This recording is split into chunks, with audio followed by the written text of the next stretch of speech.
biết là ok bán này đang ok trong đường nát ổn định nó cái này uống nát nè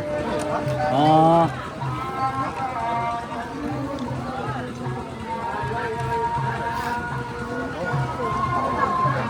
dạ ha đào sợi bên đây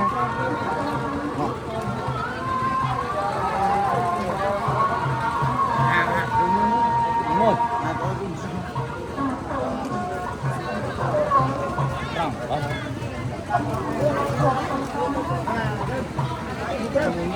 bị bay thật đi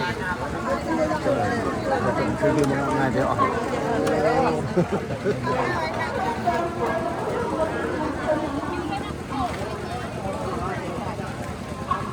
một kia như vậy đó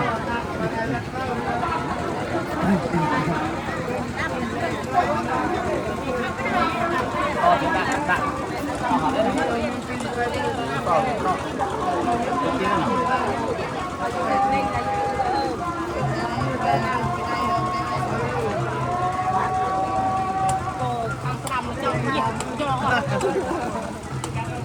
dạ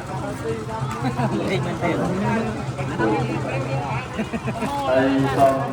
bây giờ mua cho chậm lên năm cái đó những người thấy đi một một rồi một cái rồi này đây nó